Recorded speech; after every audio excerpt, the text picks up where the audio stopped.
I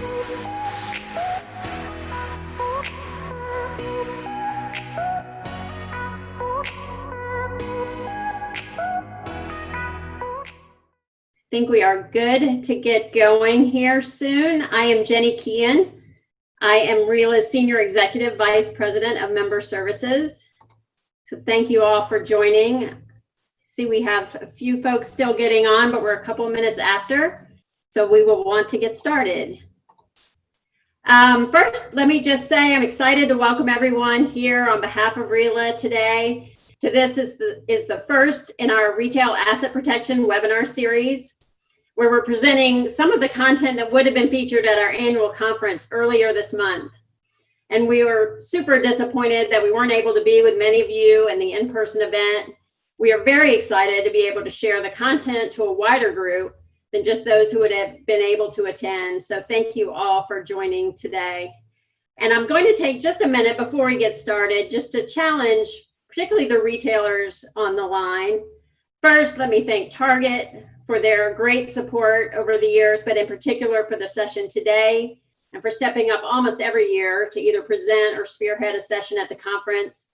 We'll be starting our search for great content for next year's conference later this summer, so I'm encouraging you, my challenge to you is to consider proposing a session and possibly becoming a presenter for us next year. We know from all of our activities that have been going on this year that many of you have some great stories to tell, some great work that you're doing in the space. So please, please consider sharing what you've learned with this group. I will say our asset protection communities are some of the best at sharing with each other. And so again, thank you for that. Look for that email coming later this summer for the call for proposals, and we encourage you all to get involved and to present for us and to consider presenting a session.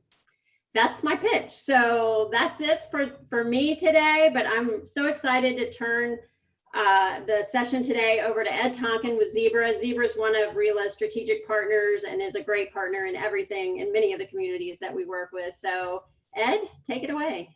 Thanks, Jenny, and thank all of you for participation today. And welcome to the first webinar of RELA's Asset Protection webinar series entitled Predictive Prevention Theft Modeling at Target. I'm Ed Tonkin, President of Zebra Retail Solutions.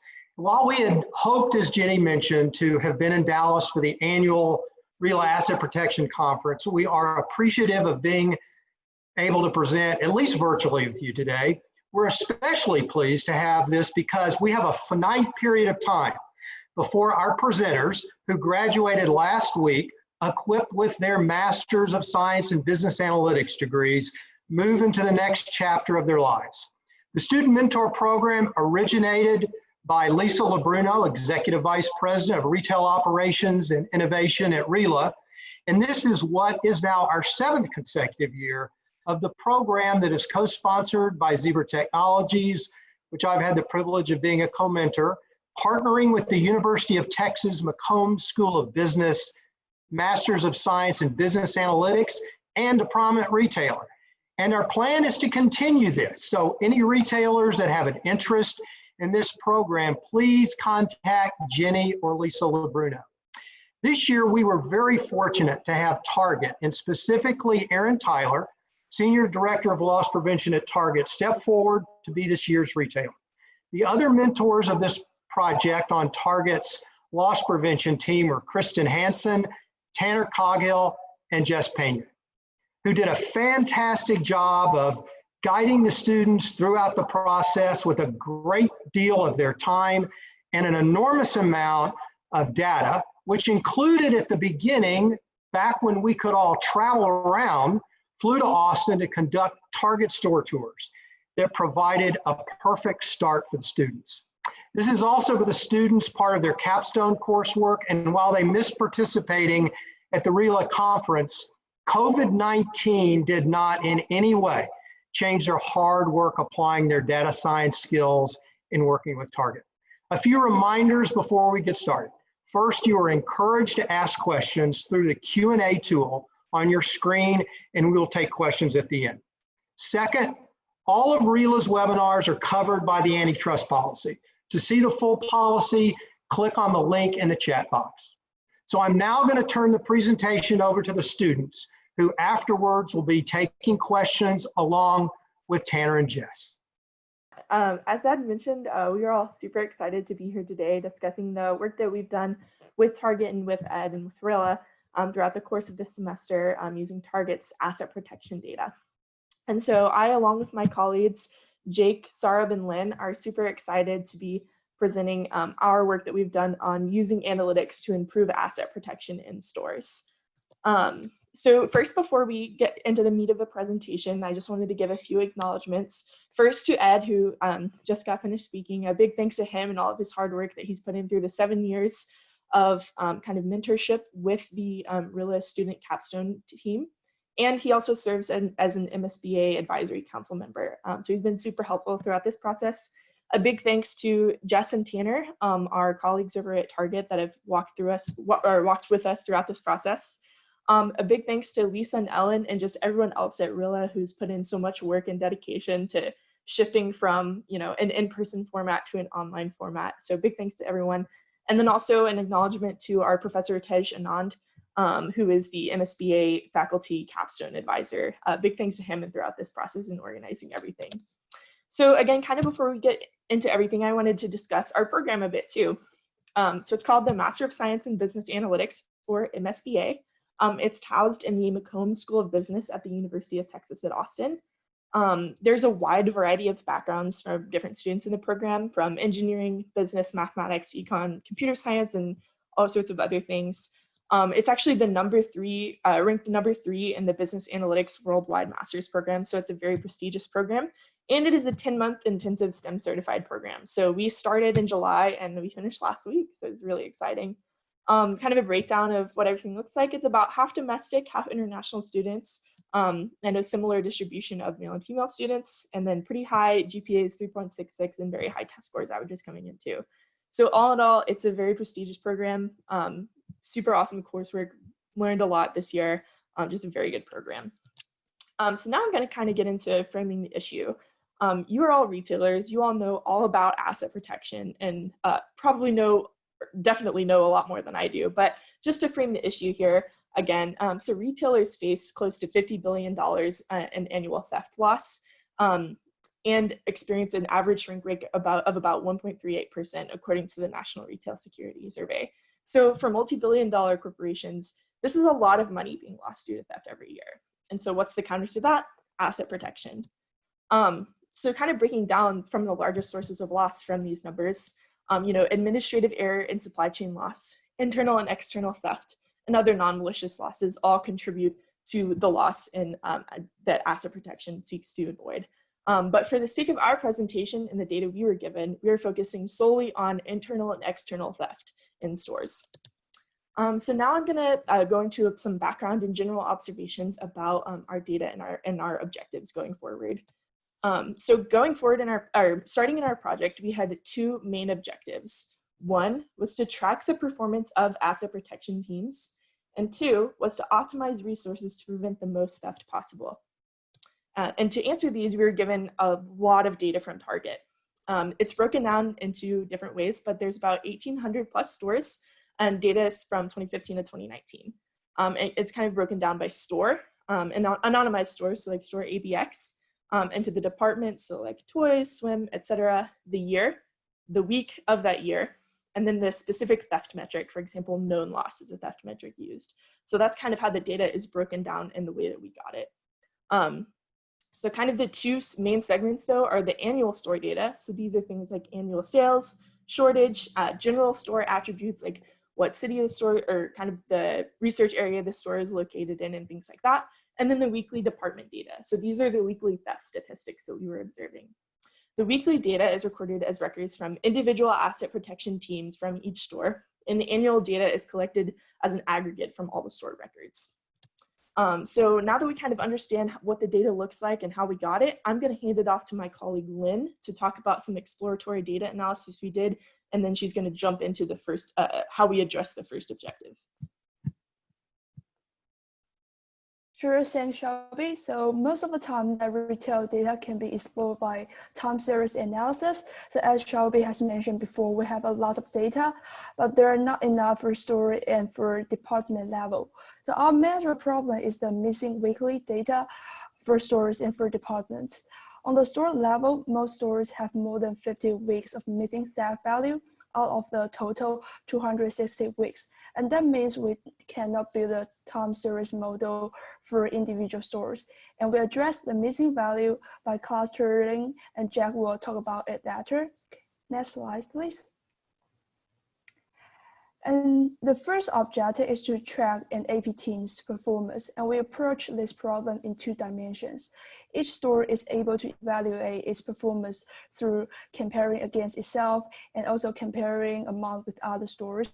So for evaluating the performance against itself, we use the trend extraction method, while for comparison among different stores, we use the segmentation to assess the performance within the groups. Next slide. Before we jump into the later parts, I'd like to talk about the box plot first. So it will appear several times in our presentation, and we'd like to give a brief introduction.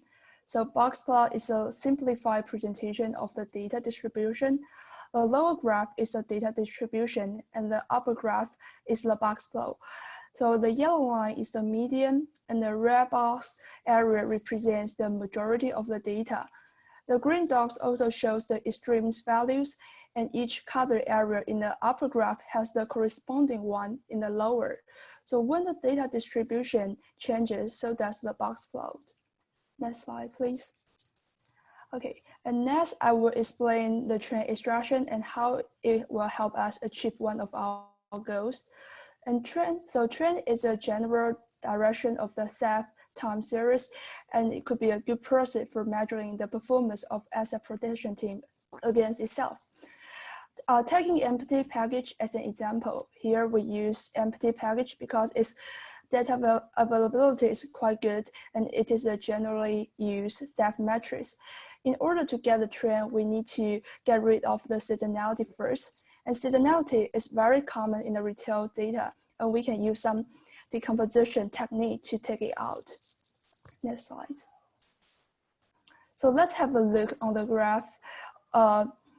Let's have a look at the graph on the left-hand side. So the graph on the left-hand side is the original time series data for empty package in store A.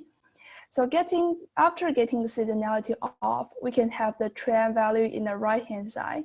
We can see the trend was quite flat from 2016 to the end of 2017. But from the beginning of 2018 until recent, it has experienced a dramatic drop. Next one, please. Not only can we have a view of direction going, we can still have a quantitative measure of how much it drops per week. So we can apply linear regression on the trend, and we can have the following results. For example, on average, the value of recorded empty package in 2018 for store A decreased by $15 on a weekly basis. So above are the application of trend extraction method. We can have the direction of theft matrix going, as well as get a quantitative measure of retail dollar amounts. And then this method have a great elasticity. This method can check quarterly, semi-annual, and annual performance of asset protection teams. But there is one major limitation for this method because it requires high quality and also streamlined data collection for at least 2 years in order to get rid of the seasonality effect. And then I will hand it off to Sarah to talk about another method. Thanks, Lynn. So Lynn's method helped us understand how you can assess an asset protection team's performance by assessing the historical performance. And I'm going to show you another way.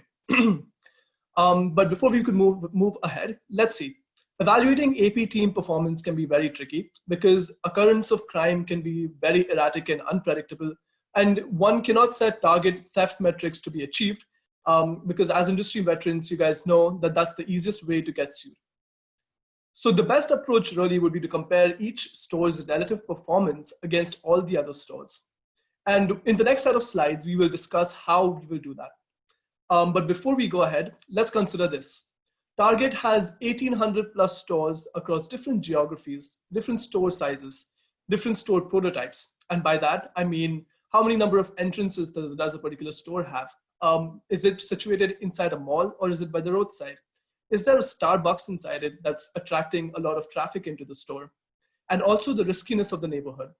And because riskiness of the neighborhood is a qualitative factor, we need to find a way to quantify that, that risk so that we can start to use that in our analyses and start arriving at results. And I'll discuss in a couple of slides how we quantify that risk. But considering that we have so many different stores across and they vary so much, we understand that store segmentation is necessary so that we don't make the mistake of comparing dissimilar stores together. Let's go ahead. Right, so why does a particular store prevent more theft than another store? Well, it could be because of more square footage. So it's just a bigger store, which means that there's going to be a lot of opportunity of theft, which also means that the AP team has that opportunity to prevent that theft. Or it could be in a risky neighborhood, which means that occurrence of theft is very common. And again, consequently, that gives the AP team a lot of opportunity to prevent that theft. Or it could be the fact that the AP team is actually performing well, and which is why it's preventing that theft. And we need to control for the other two factors and only focus on the AP team performing well so that we can identify well-performing stores and differentiate them against poor-performing stores. So how do we do that? Let's go ahead. We also discussed about how we can quantify the risk of each and every store. And in order to facilitate that analysis, we make use of these CAP index scores. So CAP index has developed these crime cast scores based on deep research in criminology, in data science, in social disorganization theory. And it takes in data like your proximity of the store to the police station, the local demographics, even the client's theft reports, and thousands of other data points. And considering all of those data points, it comes up with a custom score between 0 and 2,000 for your store, based on a 3-mile, 4-mile, and a 6-mile radius. And since we have those numbers indicating the risk, we can input those into our analysis to arrive at particular insights.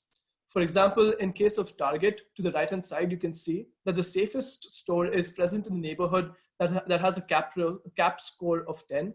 Whereas 1068 is the riskiest neighborhood that a Target store is present in.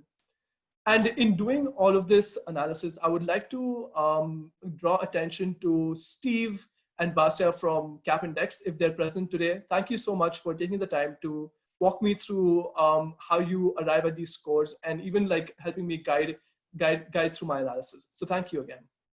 Now that we have a way of quantifying our CAP risk scores, we went one step ahead in starting to bucket our stores based on their CAP risk scores.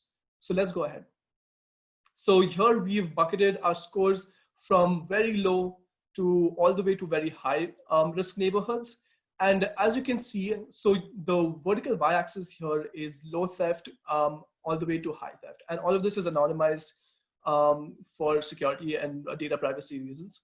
But we can see that safer stores are preventing a lot less theft compared to your stores present in riskier neighborhoods. So we don't want to make the mistake of assuming that just because a particular store is preventing a lot of theft, we don't want to say that its AP team is performing well. When in fact, it's just that it was present in a very risky neighborhood, which is why it's able to prevent that sort of theft.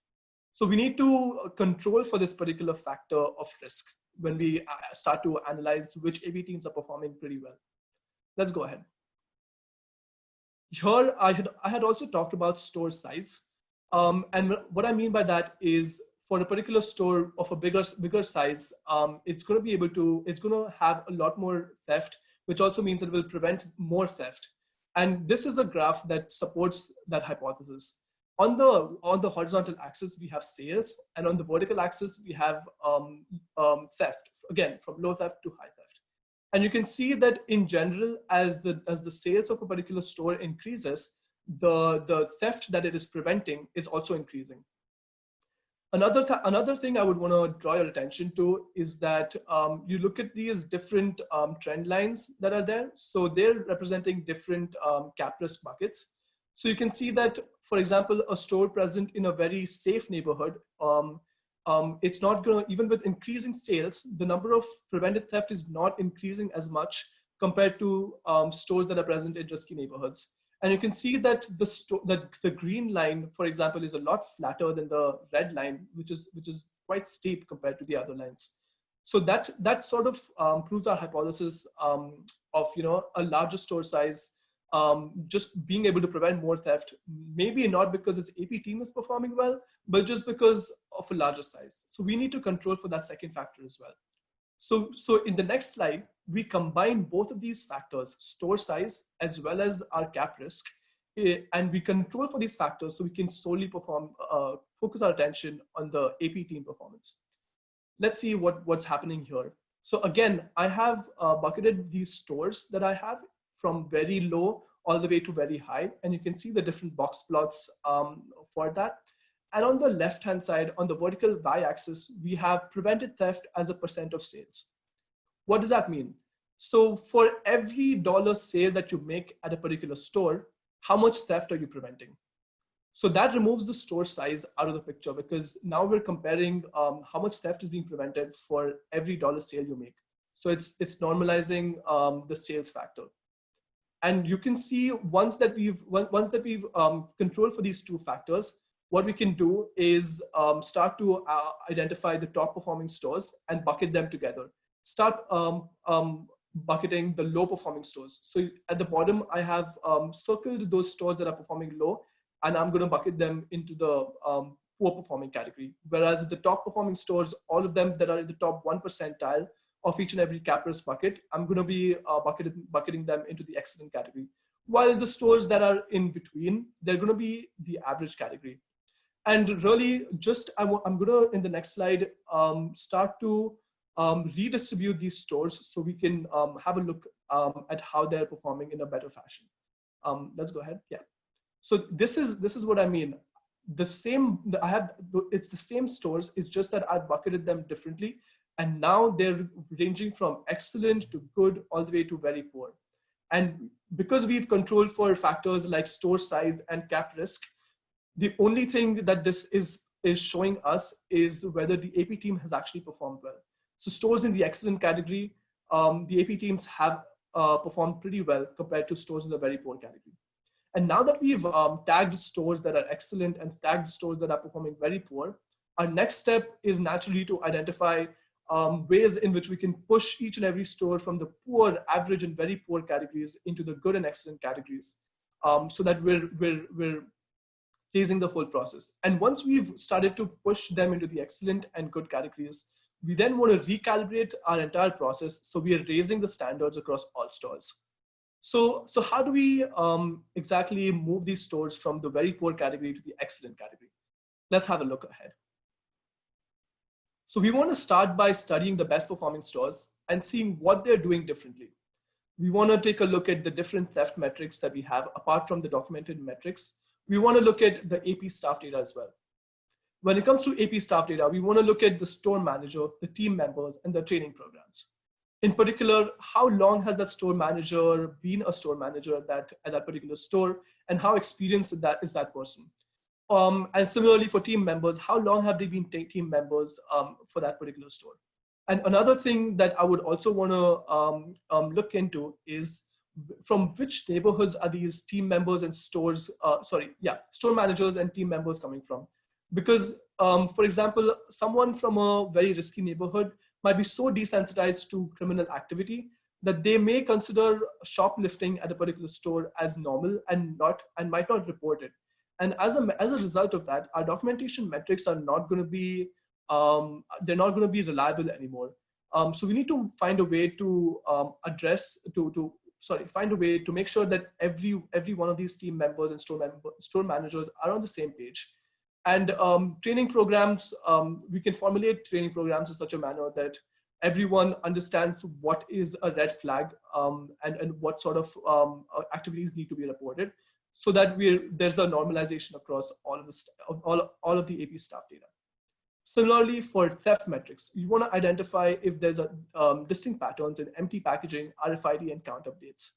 And while we did not have access to AP staff data, I'm sure we would find very interesting patterns there as well.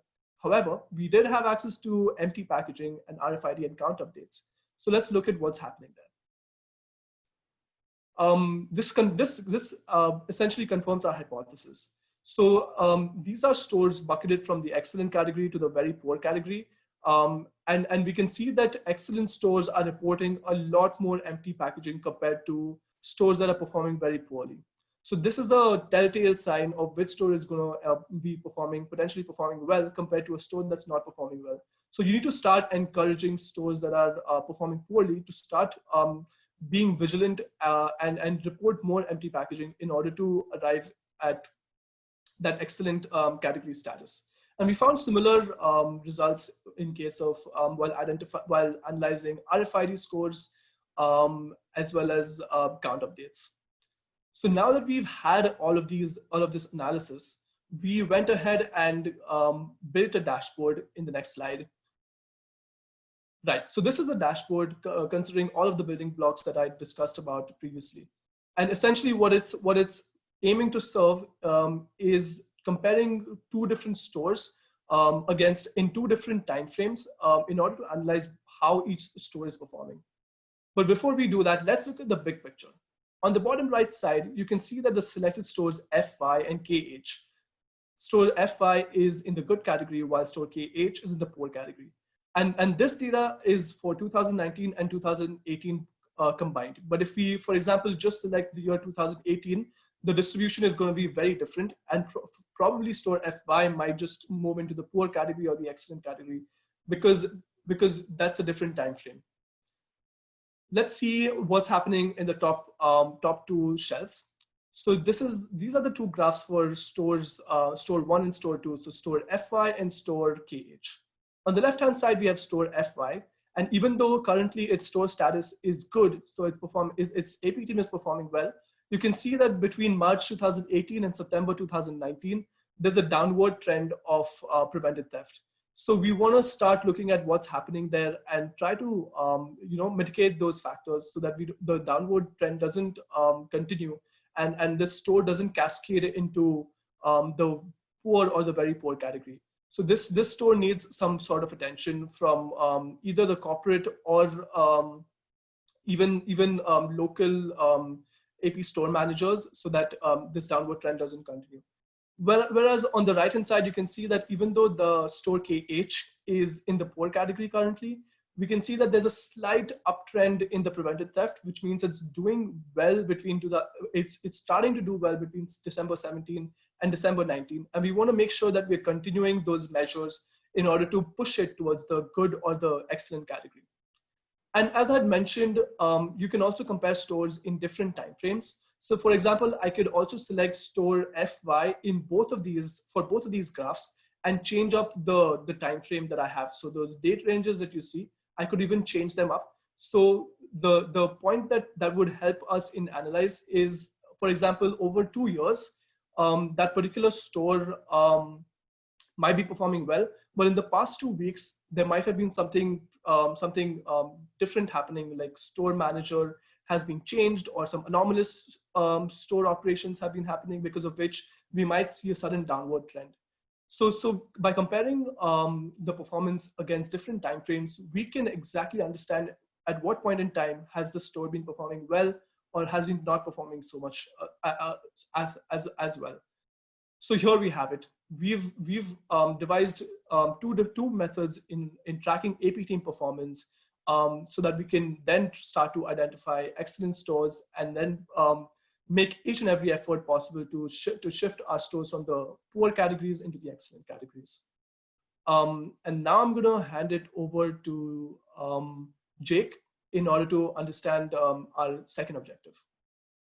Thanks, Rob. So we just wrapped up talking about how to measure asset protection team performance. And now we're going to talk about how we actually prevent theft. And I just want to go ahead and point out that it's very difficult to get an exact read on how much theft is going out the door in dollar amounts and quantity. So you have to use proxy values by documenting what you know is going out the door and what you've prevented from going out the door. So once you have those documentation metrics in place, then you can use those as a proxy to say, hey, how much theft might be going on in my store in a given department, which is basically a given area in the store. So we took a data-driven approach to develop a way to optimize resources for AP teams. And here, resources are labor hours, because at the end of the day, you have an asset protection team in the store that's walking around, either pointing out theft, identifying it, or sometimes, if you're lucky, preventing it altogether. The 3 steps that we take to achieve this is clustering, time series forecasting, and then at the end, you got to set up a sweet dashboard so you can deliver that to the stores so that they know what's going on. And I want to also point out that a lot of times people use descriptive statistics. So what happened this day last year, or what happened these past 2 weeks to make decisions. Time series forecasting enables you to build a prediction and say, hey, what's going to happen next week? Where should we be looking next week? So with that being said, let's get the ball rolling and move into the next slide. We're going to restructure the data a little bit. So if you remember at the beginning of the presentation, Shelby had the stores at the top of the food chain, and then it worked its way down to the theft metric. Well, we're going to take the store down to the bottom because that's who's getting the information at the end. Because remember how Lynn said there's not enough data at the store level to build accurate predictions. So you start with clustering, you go into the department, year, week, and the specific theft metric that you're using as your proxy for actual theft. Next slide.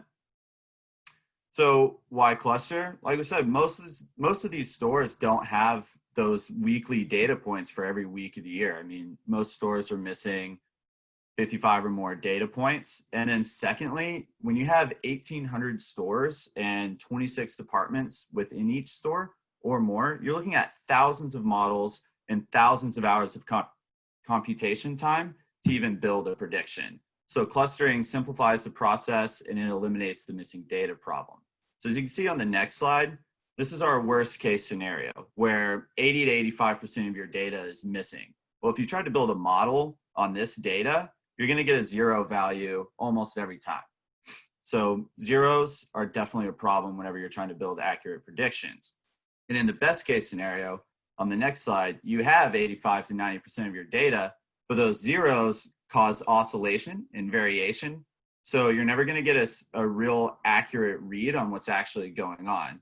So as you can see in the next slide, let me talk about the clustering method that we use real quick. I know we're not all data scientists here, but I do want to point out the most common way to cluster data is k-means. That's pretty much an industry standard. We decided to take a different approach and use Gaussian mixture models. It's a density function instead of a distance function, but really all you need to know is it just creates a different shape. So next slide, after the clustering, the attributes used for clustering are the quarterly theft figures and the department shortage rates. So the actual dollar amount in theft in each quarter and where the theft is happening within the store. So those are the 2 things we used and nothing else, because remember, you're using time series data on dollar amounts. So you want to lump the stores that are experiencing the same type of theft together. And finally, what I've been waiting for is the graph that demonstrates this. So as you can see, we got very good separation between most of these clusters. However, if you look at the bottom of the screen, you see cluster 0 and cluster 4 look almost identical. So what's the point of using this cluster? Well, on the next slide, we can see that the department shortage rates between clusters 0 and 4 are completely different. The biggest thing is that cluster 4 just experiences lower shortage rates across the board in departments. And one department in particular goes from a 5% shortage rate in cluster 0 all the way down to a 1% shortage rate in cluster 4. So that's why, even though they look pretty similar, it's actually a completely different cluster with completely different things going on. The biggest thing going to be where the actual theft is happening, which is a big deal because our time series models within each cluster, within each department within that cluster, we're trying to make an accurate prediction on. So if you lumped these two groups together, you'd get an inaccurate an inaccurate prediction on that department within that cluster. But with this separation, you can gain more accuracy. Next slide. Yeah, and I'm going to throw it back over to Saurabh to talk about the actual predictions that were made. Thanks, Jake.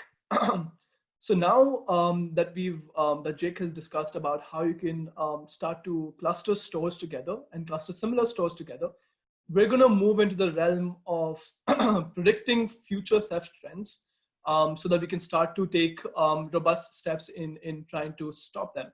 So all of this time we've spent is starting to describe the data and looking at what's happening in the past. But this moving forward, we're going to look at what's happening in the future so that we can then take future steps in order to prevent our theft.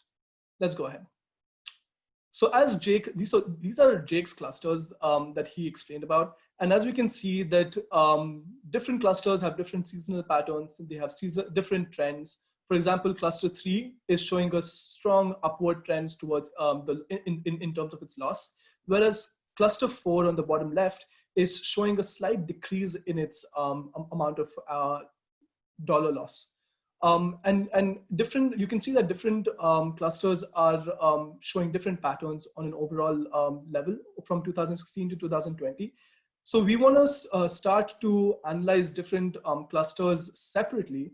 Of course, you guys know that different store patterns, different different departments are going to have different theft patterns in terms of its seasonality. But this is a way to prove that different stores also have different seasonality over time. Let's go ahead. So in order to address the fact of different seasonalities across different departments and different store clusters, this is what we've done. We've built different time series models, 700 different time series models, and automated the whole forecasting process, ranging from ARIMA process to TBATS to hybrid and Fourier terms and ensemble. And I'm not going to get into too much technical details, but I'd be happy to talk about it later. And considering all of these technical models that we've built, we also used our benchmark metrics to compare against, so that we're not, we're only using these models if and only if they're improving on the current benchmark metrics that we have. And these benchmark metrics are the mean of the data, or the naive data, and the seasonal naive. And what do I mean by that? Well, if your benchmark metric is the mean, it just means that for the next quarter, you're going to assume that the expected theft is going to be the average of the historical data that you have. So let's say from January to March, I'm going to assume a flat theft of all of the historical data, average of the historical data from the last year. What does seasonal naive mean? Well, it's assuming that next July, I'm going to expect a similar theft pattern as last July. Next Monday, I'm going to have a similar theft pattern as last Monday. And that's actually a naive way to look at it, because your seasonality is going to change over time. So you don't want to stick to that robust, strict naive forecast in order to predict your theft patterns. But sometimes these benchmark metrics are going to perform better than these technical models that we built. And in that case, we're going to stick with the simpler benchmark metrics.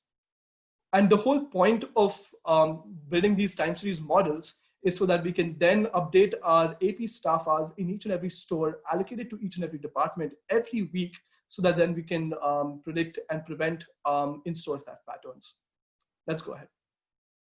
And this is just to explore what I've been talking about. So for example, Department X in clusters 2, which represents a certain set of stores, you can see that it's a very constant seasonality around in November. It's showing these strong peaks. So in that case, our models are going to perform pretty well. And you can see in the next slide that our model has captured that sort of uptick in the amount of theft in that particular period.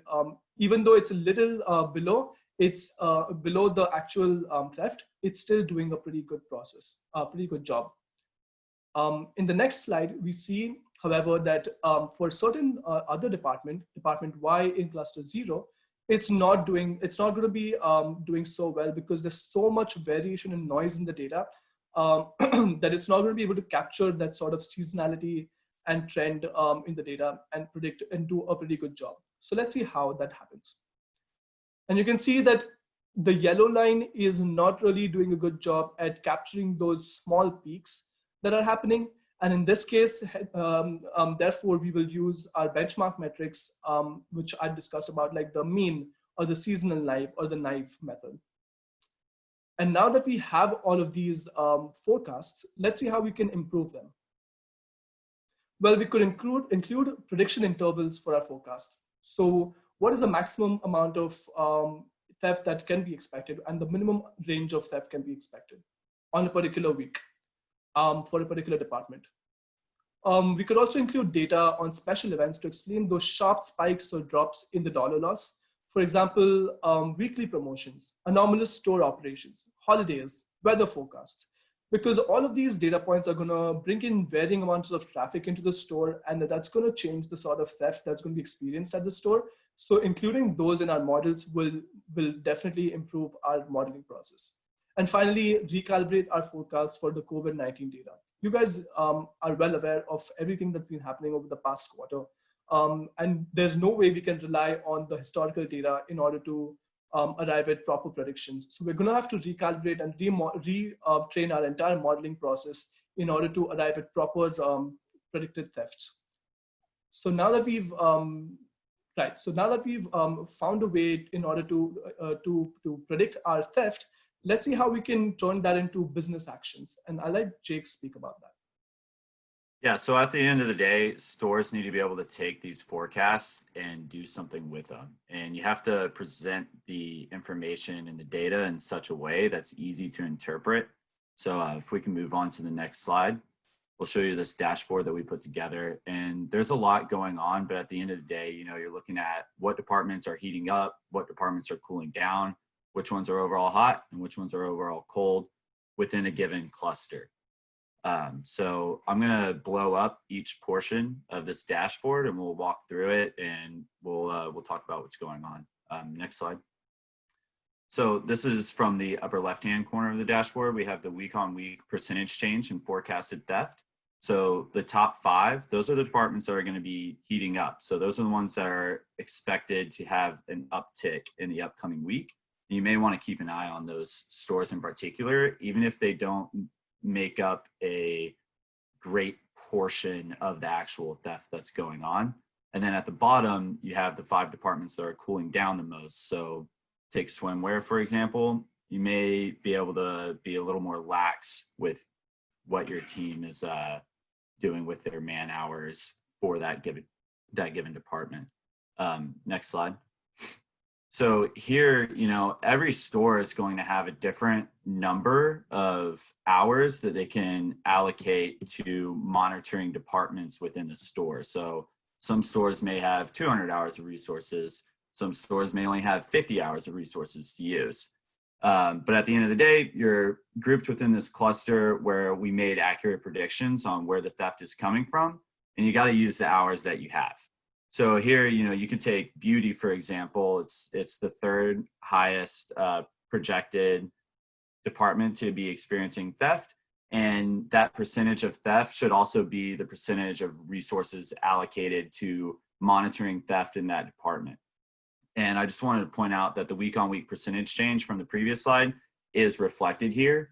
And you can see, I believe it was seasonal outdoor living. Now it's all the way at the bottom, but remember, we're expecting it to uptick next week. So you still want to keep an eye on it. Next slide.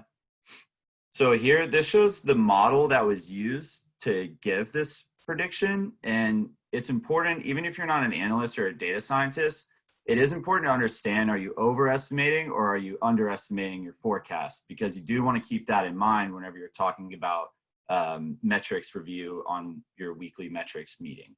So in this instance, when you look at the forecast bias, it's a negative 4.5%. That means we're under predicting actual theft, or our proxy for actual theft, by 4.5%. It's just something to keep in mind. Next slide.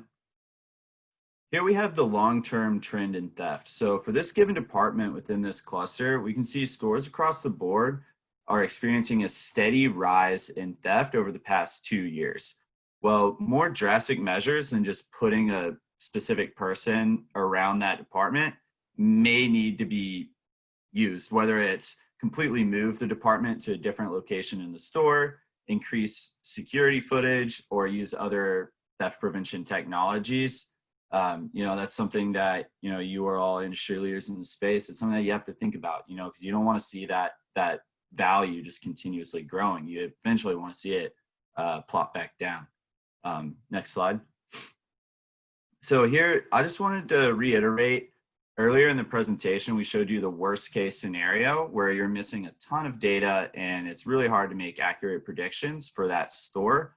Well, after you use clustering and group all these similar stores together, you can get an accurate reading on what's going on. And this is the dashboard that would be seen for that worst case scenario store. So you can still make decisions at the end of the day where you should put your team, what they should be paying attention to. So you can see the week-on-week percentage change in forecasted theft. That's completely different. The allocation of store hours in the bottom right-hand corner, that's completely different too. And also that long-term trend in theft, that one's going down. So drastic actions won't be necessary here. And I'm going to turn it over to Shelby to wrap things up. Thanks, Jake. So just kind of to reiterate everything we talked about, we had those two main objectives when we set out. The first was to measure AP team performance, and we addressed that in two different ways. One was through what Len talked about with trend extraction, which allowed us to measure an AP team's performance against itself. So how is this specific AP team performing over time? Is it improving? Is it getting worse? And trend extraction allowed us to identify that. The next was what Saurabh talked about with CAP score segmentation, which allowed us to bucket stores based off of their level of riskiness and compare them based off of that. And so, like Saurabh mentioned, it doesn't really make much sense to compare a huge store in a really risky area with a small store in a relatively safe area, because they're two totally different stores. So CAP score segmentation allowed us to compare those two things. And we saw those box plots. We saw those stores that were performing extremely well that had their dots way above the mean average. So the ultimate goal of that was to see what are those stores doing really well, those stores that are outperforming all the other stores in its category, and how can we take what they're doing well and apply it to the stores that are not performing so well, and overall just push everything forward to where they're better performers. The next objective that we talked about was AP team resource optimization and allocation. So we addressed that through three main ways. Clustering, which is what Jake talked about, which allowed us to kind of borrow values from other similar stores in order to build out better time series forecasts, which leads me to the second point of time series forecasting. It is much better to allocate resources based off of what a predictive approach, what's going to happen next week, as opposed to maybe what happened last week. It's going to be more accurate, it's going to save you more money over time, and ultimately it's the best way to do it. And then we had our resource allocation dashboard that takes those predictions and allowed us to allocate the specific resources across the departments based off of those predictions. And so the big thing is here is implementation. How can this be implemented? So it's going to have to start at the corporate level because of all these clustering and all these deep statistical data science things that we did. Corporate can take all of that information, aggregate it, and trickle it down to the store level. So each store can get their dashboard for the week and say, okay, is swim cooling down? I don't need to put as many people in the swim department, but maybe I need to put more people in a different department because of what is going on in my store and in my cluster of stores and things like that. So thank you so much for allowing us to present today. Here's our contact information if anyone wanted to contact and ask us any questions. I'm now going to hand it over to our colleagues at Target to just give some closing remarks, and then allow them to handle the Q&A session. All right, well, now that Shelby and team have done all the tough work, I'm Tanner from Target, lead product owner of our reporting and data sciences. I would say just a huge thank you. The partnership with RELA has always been incredible. Ed from Zebra was not just a great resource to the UT team, but to us as well. And if the UT MSBA program doesn't speak for itself, then we just got pretty darn lucky with the team that we had here. Just because I think there were a couple things that we did really intentionally that you don't always get this kind of horsepower, but you also don't get this kind of opportunity to always engage an external group. Obviously, a lot of us have been in the area for a long time. So what we really wanted to intentionally do, that we challenged the students with a lot, and they were just rock stars about, was we wanted to bring our backgrounds, but not our biases to it, right? We've had every hypothesis in the world, but we don't always get that clean set of eyes, especially ones with brains that big behind it. So I think they're incredible at that, just the learning curve. They haven't been within Target or in AP forever. So the learning was there, the questions were great. And then one thing I think was just extra incredible to see from students that don't have to run these businesses is the understanding of not just those concepts that do start in the conference rooms and that analytical side of the world, because the reality is we can have great ideas, but if you can't implement them, it can only go so far. So their willingness and ability to take it to an actionable level for the stores, reality is how our teams do in the stores or how we do as a company, not even just AP, but Target overall. So I thought that was an incredible maturation with a pretty darn big challenge, and they took it on extremely well. So nothing but a big thank you to all of you. And now Jess and I'll try not to mess up any questions after how well they did. Looks like we have some coming in actually. We do largely around theft reduction through equipment, which we had an earlier question around that as well, of the impact of merge protection. And while this is something we'll use as an allocation to then help our teams figure out what to put on things, even though we obviously have corporate strategies around them, the teams are the ones to implement it. So that's why we wanted to start there and focus really heavily on measuring performance and the actual resource allocation side of things. So probably won't get to too many technical merge protection questions here. We do have another one about if our data scientists at Target work mostly at the store level, regional level, et cetera. I mean, technically they're consolidated to us, but our analysis generally always starts around the store level because that's the actionable component of it. When you take a clustering approach, obviously you're still considering the individual store attributes and rolling them up, but they're generally set to support our larger corporate strategies that our individual business teams will implement on future things like, well, current things like resource allocation, but also future applications of this, like things like merge protection. So we did get one here around, did the predictive module match the shrink that Target had for the previous fiscal year? Honestly, students, if you want to take that one, just in terms of how well the models actually represented what we saw go on most recently, happy to kick that one your way. Yeah, that's going to be a Sarab answer. Yeah.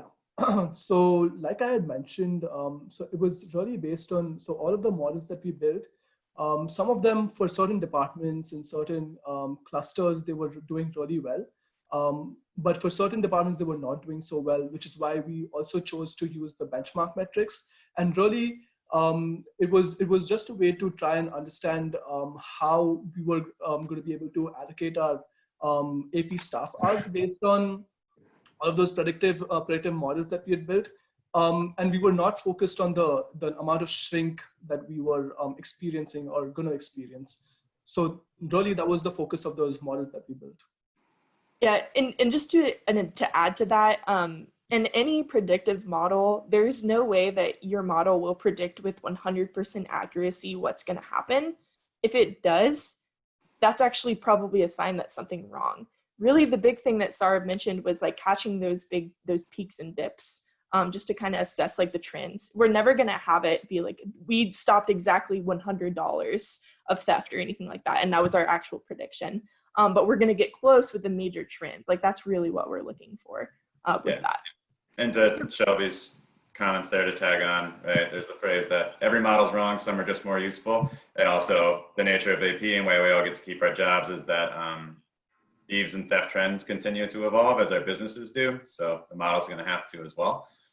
We have another one on the way. Oops, sorry, go ahead. Yep, and as the consumer of it from the retail standpoint, the one thing that we were trying to do was really have this study focused on how can we predict it from happening, with shrink being a lagging indicator. We were trying to look at our information and understand how can we prevent something from becoming a larger problem as opposed to waiting for that lagging indicator. So on to another one we had here is, was the data used for the study all housed in one easily accessible data warehouse at Target, or was it located in disparate sources? Well, another reason I get job security is, and one of the beauties of AP is, frankly, there isn't just singular data that only applies to assets protection, right? It's impacted by all parts of the business, from operational to sales to merchandising, as well as your demographics as well. So that is more consolidation that we then do as we branch out across the areas of the company to actually pull all of that together. Because if it was just about how much theft we saw or caught, it'd be hard to stay ahead of it and inform a predictive model. So disparate sources would be the answer, and then part of my job is consolidating. Yeah, and just to add to that, with like amounts of data and things like that, it was only because Target had so much data for document. We had millions and millions and millions of rows to work with. And it's because Target keeps such good data and such good documentation and records of that data that we were able to actually build these models. Because there's a saying for like building models, it's like garbage in, garbage out. So it's like, if you don't have good data, or if you don't have that much data, your model is going to be terrible no matter what. That's just kind of how it works. But we were really only able to get this level of analysis and this level of detail because Target had so much data available. Well, students and Tanner and Jess, I'm getting the word from RELA that we are at the end of our presentation time, but fantastic that we've got all these great questions continue to come, and we certainly can continue to answer these along the way. This is part of the program each year where we usually have a long line of retailers anxious to meet the students. And a couple of years ago, we even had a job offer at the conference. So both Sarab and Lynn are still actively looking if any of you are interested in these data scientists. And then I would just like to close by thanking the presenters, mentioning also that what a great job Target did in support of this. And the next AP webinar in the series is the RTech Startup Innovation Award finalist presentations that takes place on June 11th at 1 p.m. Thank you all very much for joining our webinar today.